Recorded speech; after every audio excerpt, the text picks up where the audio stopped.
Hi, I'm Dana Brownlee, and today I'd like to talk about one of my favorite topics, mompreneurship. Specifically, mompreneurship, the good, the bad, and the ugly. And if you're interested in reading the full article, please just go to my page on entrepreneur.com. But for now, I'm just going to share a few ideas about the positives and the negatives that relate to mompreneurship from my perspective.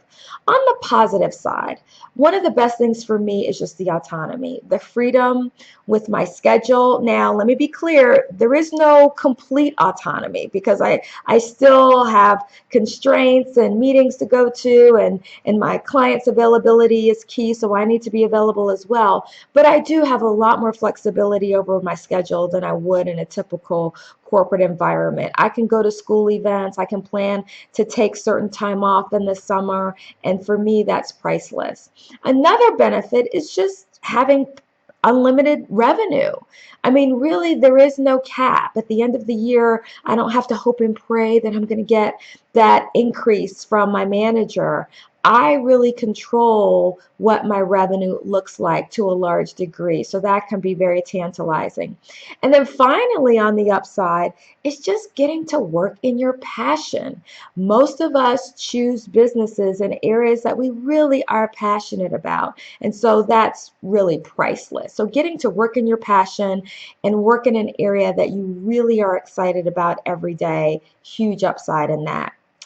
Now let's take a look at the negatives. On the negative side, we talked about unlimited potential from a revenue perspective, but there's also the sobering reality that particularly in those early years, startup can be very slow and cash flow can be even slower.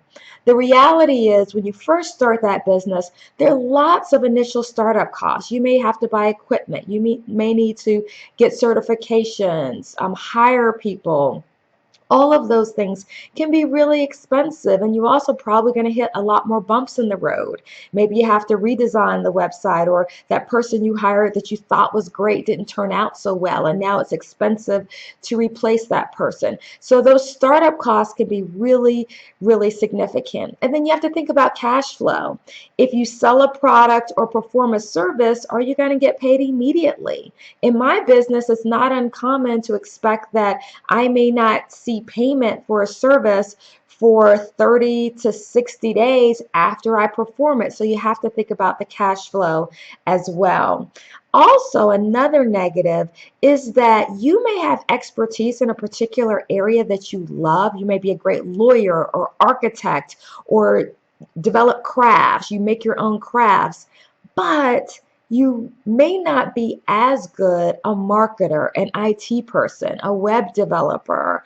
And the reality is, if you're an entrepreneur, you're typically wearing 10 different hats at once. You really are running a business. So you may enjoy some parts of it that relate to your area of expertise, but maybe the accounting, not so much, the administrative elements of it you hate. So you really do have to think about the totality of running a business and acknowledge that a lot of times there are parts of the business that you have to do that you may not enjoy and you may not be very skilled at.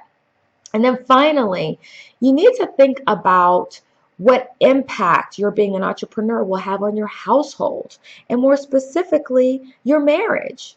We talked about cash flow. What if you have a really slow month and you don't see much revenue for a month or two?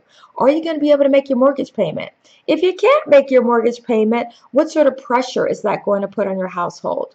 Being an entrepreneur also shifts your lifestyle. We talked about autonomy before, but then there's the flip side of that as well. Sometimes you might feel like you're a slave to your clients.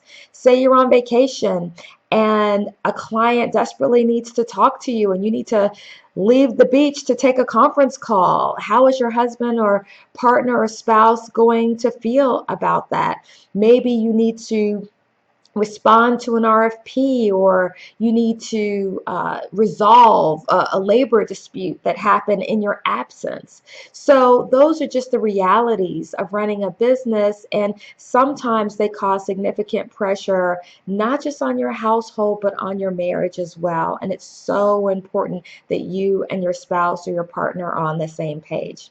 So as I mentioned before, these are just excerpts from a larger article called Mompreneurship, the Good, the Bad, and the Ugly. Please look for it on entrepreneur.com. Or if you're interested in advice, tips, videos, articles on a wide range of topics, please visit the resource library on my website, professionalismmatters.com. If you're interested in a speaker for an event, please feel free to reach out to us on the website as well, and someone from our office will contact you. Thanks so much.